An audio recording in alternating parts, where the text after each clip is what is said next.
I just made an executive decision. So this is our last page of our last notes of Math 091. So I'll do your 2 quizzes tomorrow and post those, the ones that I have for practice, under Wednesday 5/13, I believe it is. But page 11 and 12 in this packet are identical to this, except you're buying the car instead of renting it. And then page 13 I wasn't that crazy about. So we're going to finish this page up and we're going to call it a day. So we had just found the 100 at the end of the last video, and we were writing our sentence. So the 2 plans cost the same after 100 miles. And Kim forgot her period, or covered it up with the box, one or the other.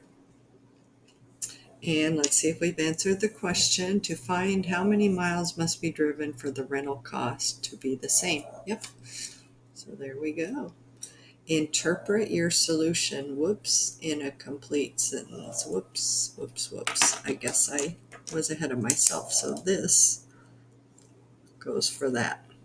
So there's our complete sentence. I didn't see that was the next question. My bad. So the 2 plans will cost the same after driving 100 miles. Okay, letter G. Suppose the distance from the airport to the workshop is 60 miles one way. So how many miles total? 120, right? Everybody agree? 60 times 2? So in order to decide, and they told us to support our work with algebra, we have to use both of our equations and compute for 120 miles.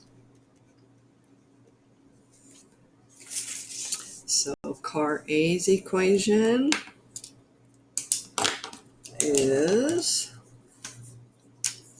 A of M equals 20 cents per mile plus $50 down. And then the second plan, B of M, is 50 cents per mile plus $20. And before we do the algebra way, let's just look at the graph and see if you can interpret the graph. So I'm going to be driving 120 miles. So go back to page 9. So if I'm driving 120 miles, can you tell by the graph which plan costs less?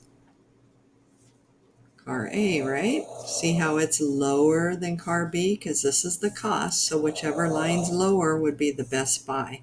So at 120 miles, car A is the best buy. At 140 miles, car A is the best buy. At 40 miles, car B, the orange car, is better. So anything less than 100, the orange car is better. Anything greater than 100, then the green car gets better. So you should be able to do it with algebra. You should also be able to do it by looking at a graph. Sorry, I left the door open. Can you handle 10 minutes with the dog? Do the best you can, okay? So car A at 120 miles is 20 cents times 120 miles plus 50. So let's go ahead and use our calculator. So 20 cents times 120 plus 50. Could you imagine sleeping with that noise? Oh, $74. So car A after 120 miles would cost $74. Now let's go ahead and do car B. So car B after 120 miles is 50 cents per mile times 120 plus 20. So we have, should we just use this one? So 50 cents per mile. So change that to a 5. 120 miles plus 20. So that one's going to cost 80.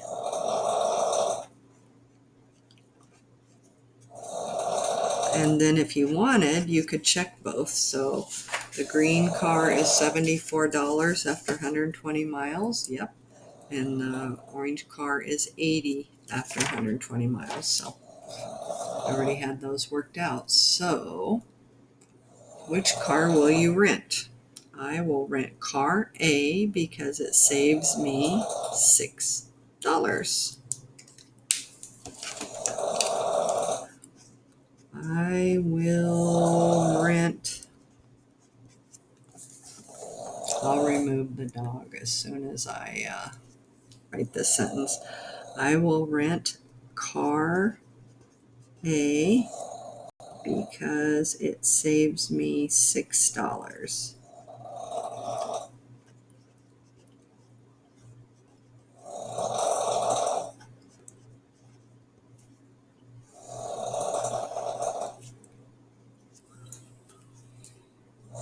Okay, write that down. I'll remove dog. I'll be right back. Come on, Polly. Come on, girl. Let's go out. Come on, Polly. There you go.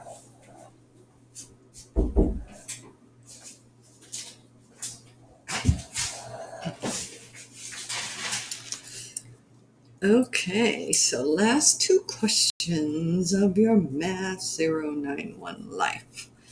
Determine the practical domain for the situation.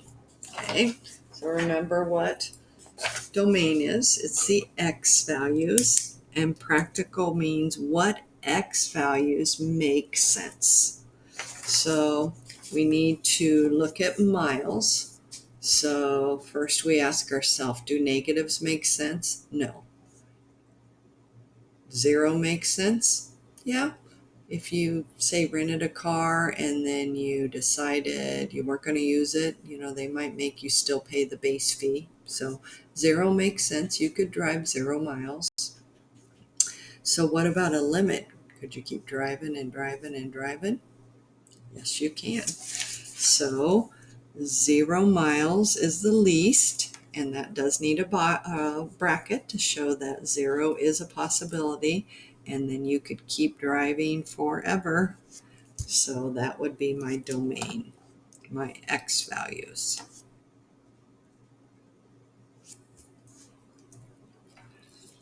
Okay, now let's look at the range. So we look at the y-axis and we say, what is the very lowest y possible? Could I have a cost of 0? No. 10? No. 20 is the very lowest, right? So $20 fee. And these are going to keep going up forever, so the cost can keep increasing. It can never be below 20. It can never be 0. It can never be a negative, but it can be 20 and everything above. So 20 is a possibility if you drive 0 miles, but then the cost can keep increasing. So this, remember, is miles. Oh, and it did say include unit of measurement. And this is dollars. So $20 is the cheapest a rental can be. That's if you don't drive any miles. Why would you rent a car and drive 0 miles? But that's the cheapest, and the cost can keep rising with the mileage. 0 is the least number of miles you can drive, and again, you can keep driving, so it just continues to go up. And there you have it. That is the end. And like I said, 11 and 12 identical, same exact questions, everything. So not even going to bother with those. So we are officially done. Like I said, I'll have your 2 quizzes up tomorrow. So those 2 quizzes that I posted in Canvas, not your Alex quizzes, your Canvas quizzes. They're in-class quizzes, and they're really good practice. So I'll put videos up tomorrow for those. See ya. Have a good day.